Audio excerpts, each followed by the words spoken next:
Before I begin this review for Assassin's Creed Valhalla's The Siege of Paris, I would like to thank all of you who have subscribed to the channel and to those of you who have taken the time to leave such positive comments.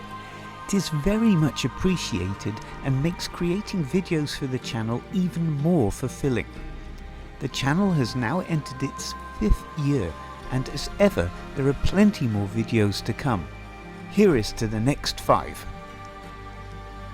Replaying the entirety of Assassin's Creed Valhalla in preparation for this review and the forthcoming Dawn of Ragnarok review, this time on the PlayStation 5, has been for the most part a rewarding immersive experience.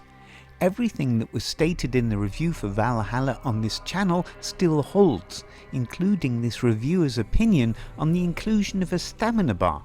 More on that later. The Siege of Paris can be played once a player has reached a power level of 200 or more, and is initiated by speaking to some new visitors who have set up camp in Ravensthorpe.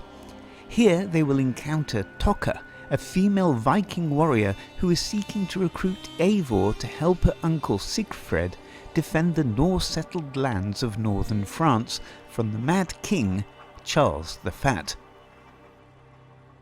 This reviewer had stayed away from reviews of this DLC expansion as much as he could, and had formed an opinion that everything within the Siege of Paris solely revolved around the city of Paris, where players would have to rely far more on diplomacy and stealth.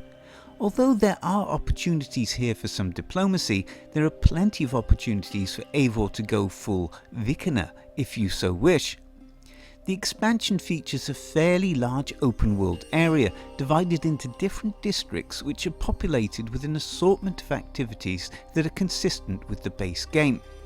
As with all of the environments within Valhalla, the countryside of northern France is a beautiful landscape to explore and experience.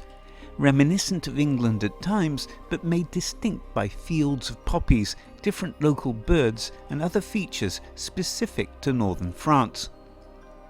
As Eivor becomes increasingly involved in the conflict between the Norse and the Franks, you have the opportunity to complete side missions which contribute to building up a resistance movement.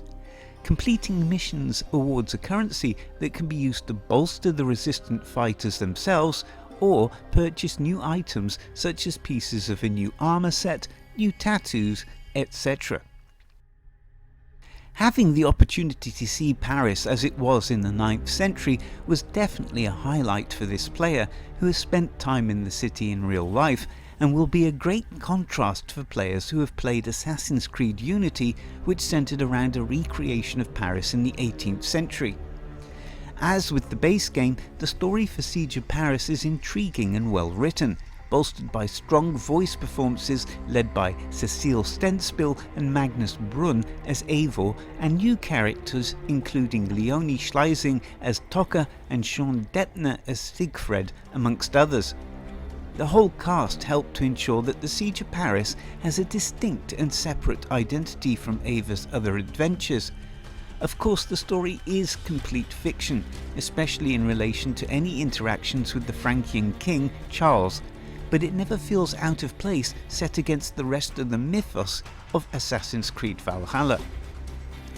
On your travels through northern France, you will also be able to acquire some new skills, which provide some novel ways of dealing with enemies during combat. The Siege of Paris also offers ample opportunity to gain more power levels for Eivor. Again though, this player felt that all of the most dramatic combat moments were completely ruined by that stupid stamina bar.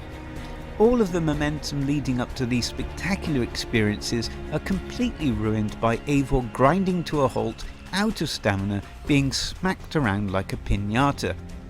Although you can gain stamina from strikes that land, as many opponents have shields, you are forced to use heavy strikes that drain large amounts of stamina, and the amount of stamina you gain from successive light strikes once you have broken their defense is insufficient to offset the stamina expenditure and for the next shielded opponent.